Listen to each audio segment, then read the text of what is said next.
Hello friends, ಇವತ್ತಿನ ನನ್ನ recipe ತಂಬಿಟ್ಟು. ಇದು ನಾರ್ತ್ ಕರ್ನಾಟಕದ ನಾಗರ ಪಂಚಮಿಯ ಸ್ಪೆಷಲ್ ಉಂಡೆ. ನಾರ್ತ್ ಕರ್ನಾಟಕ ಸೈಡ್ ಅಲ್ಲಿ ನಾಗರ ಪಂಚಮಿಗೆ ತುಂಬಾ ತರದ ಉಂಡೆಗಳನ್ನು ದೇವರ ನೈವೇದ್ಯಕ್ಕೆ ಮಾಡ್ತಾರೆ. ಅದರಲ್ಲಿ ಈ ತಂಬಿಟ್ಟು ಒಂದು ಅತಿ ಮುಖ್ಯವಾಗಿ ದೇವರ ನೈವೇದ್ಯಕ್ಕೆ ಮಾಡಲೇಬೇಕಾದಂತಹ ಉಂಡೆ. ಈ ರೆಸಿಪಿ ಇಷ್ಟ ಆದರೆ ವಿಡಿಯೋ ಕೆಳಗಡೆ ಇರುವ ಲೈಕ್ ಬಟನ್ ಅನ್ನು ಪ್ರೆಸ್ ಮಾಡಿ. ನನ್ನ ಹೊಸ ವಿಡಿಯೋ ನೋಟಿಫಿಕೇಶನ್ಗಾಗಿ ಬೆಲ್ ಐಕನ್ ಅನ್ನು ಪ್ರೆಸ್ ಮಾಡಿ. ಇನ್ನಷ್ಟು ನಾರ್ತ್ ಕರ್ನಾಟಕದ ಅಡುಗೆಗಾಗಿ ನನ್ನ ಚಾನೆಲ್ ಪಾಕ ಶೃಂಗಾರವನ್ನು ಸಬ್ಸ್ಕ್ರೈಬ್ ಮಾಡೋದು ಮಾತ್ರ ಮರಿಬೇಡಿ. ತಂಬಿಟ್ಟು ಮಾಡಲು ಬೇಕಾಗುವ ಸಾಮಗ್ರಿಗಳು: ಕಡಲೆಬೇಳೆ 1 ಬಟ್ಲು, ಗೋಧಿ 1 ಬಟ್ಲು, ಬೆಲ್ಲ 1 ಬಟ್ಲು, ತುಪ್ಪ ಅರ್ಧ ಬಟ್ಲು.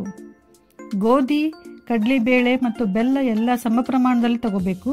ತುಪ್ಪ ನೋಡ್ಕೊಂಡು ಅದೆಷ್ಟು ಹಿಡಿಯುತ್ತೆ ಉಂಡೆಗೆ ನೋಡ್ಕೊಂಡು ಹಾಕ್ಬೇಕು. ಬೆಲ್ಲನ ಒಂದು ತುರಿಯೋ ಮನೆಯಲ್ಲಿ ತುರಿದಿಟ್ಕೊಂಡಿರ್ಬೇಕು ಮುಂಚೆನೆ. ಈ ರೆಸಿಪಿಗೆ ಬೇಕಾಗುವ ಸಾಮಗ್ರಿಗಳು ಮತ್ತು ಅದರ ಮೆಜರ್ಮೆಂಟ್ ಅನ್ನು ಡಿಸ್ಕ್ರಿಪ್ಷನ್ ಬಾಕ್ಸ್ ಅಲ್ಲಿ ಹಾಕಿದ್ದೇನೆ. ಆಮೇಲೆ ಒಂದು ಕಡಾಯಿ ಬಿಸಿ ಮಾಡಲಿಡಿ. ಕಡಾಯಿ ಬಿಸಿ ಆದ್ಮೇಲೆ ಅದರಲ್ಲಿ ಕಡಲೆಬೇಳೆ ಹಾಕಿ ಗ್ಯಾಸ್ ಅನ್ನ ಮೀಡಿಯಂ ಉರಿಯಲ್ಲಿ ಇಟ್ಬಿಟ್ಟು ಕಡಲೆಬೇಳೆ ಕೆಂಪಾಗುವವರೆಗೂ ಹುರಿಬೇಕು ಚೆನ್ನಾಗಿ.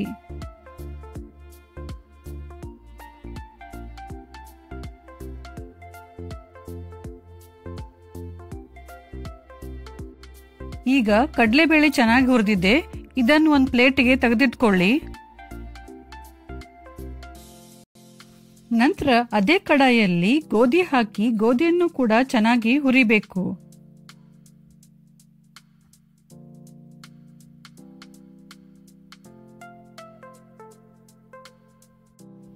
ಈಗ ಗೋಧಿ ಕೂಡ ಚೆನ್ನಾಗಿ ಹುರಿದಿದೆ. ಗ್ಯಾಸ್ ಆಫ್ ಮಾಡಿಬಿಟ್ಟು ಗೋಧಿ ಮತ್ತೆ ಕಡಲೆಬೇಳೆ ಸ್ವಲ್ಪ ತಣ್ಣಗಾಗಲು ಬಿಡಿ.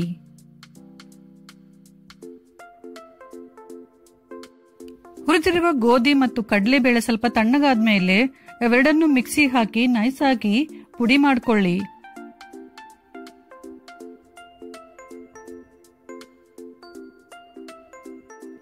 ಕಡಲೆಬೇಳೆ ಮತ್ತು ಗೋಧಿಯನ್ನು ಮಿಕ್ಸಿ ಹಾಕಿ ಪೌಡರ್ ಮಾಡ್ಕೊಂಡ್ಮೇಲೆ ಅದನ್ನ ಜರಡಿ ಮಾಡ್ಕೊಳ್ಳಿ.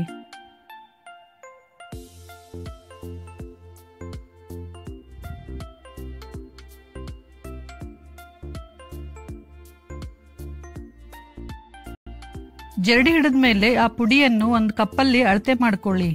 ಯಾವ ಕಪ್ಪಲ್ಲಿ ಅಳತೆ ಮಾಡ್ಕೊಂಡಿರ್ತೀರ ಅದರ ಈಕ್ವಲ್ ಕ್ವಾಂಟಿಟಿ ಅಷ್ಟು ಬೆಲ್ಲನ ತುರಿದ್ಬಿಟ್ಟು ಹಾಕಿ. ಸಮ ಪ್ರಮಾಣದಲ್ಲಿ ಬೆಲ್ಲ ಹಾಕಿ. ನೀವು ಸ್ವೀಟ್ ಕಮ್ಮಿ ತಿಂತಿದ್ರೆ ಸ್ವಲ್ಪ ಕಡಿಮೆ ಕೂಡ ಹಾಕೋಬಹುದು. ಬೆಲ್ಲನ ಹಿಟ್ಟು ಜೊತೆ ಚೆನ್ನಾಗಿ ಮಿಕ್ಸ್ ಮಾಡಿ. ಕೈಯಿಂದ ಒತ್ತಿ ಒತ್ತಿ ಚೆನ್ನಾಗಿ ಮಿಕ್ಸ್ ಮಾಡಿ. ಅದೇನೋ ಸ್ವಲ್ಪ ಸರಿಯಾಗಿ ಮಿಕ್ಸ್ ಆಗಬೇಕಂದ್ರೆ ಮಿಕ್ಸಿಯಲ್ಲಿ ಹಾಕೊಂಡ್ಬಿಟ್ಟು ಒಂದು 10 ಸೆಕೆಂಡ್ ರನ್ ಮಾಡಿ ಮಿಕ್ಸಿಯನ್ನು.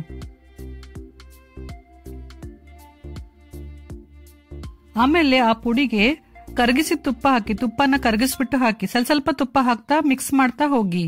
ಒಟ್ಟಿಗೆ ಎಲ್ಲ ತುಪ್ಪ ಹಾಕ್ಬೇಡಿ, ಸ್ವಲ್ಪ ಹಾಕ್ತಾ ಹೋಗಿ. ತುಪ್ಪ ಸ್ವಲ್ಪ ಉಂಡೆ ಕಟ್ಟಕ್ ಬರುವಷ್ಟು ಹಾಕಿದ್ರೆ ಸಾಕು. ಎಲ್ಲ ಚೆನ್ನಾಗಿ ಮಿಕ್ಸ್ ಮಾಡಿ ಈ ತರ. ನಂತರ ಅದರಿಂದ ಉಂಡೆ ಕಟ್ಟಿ.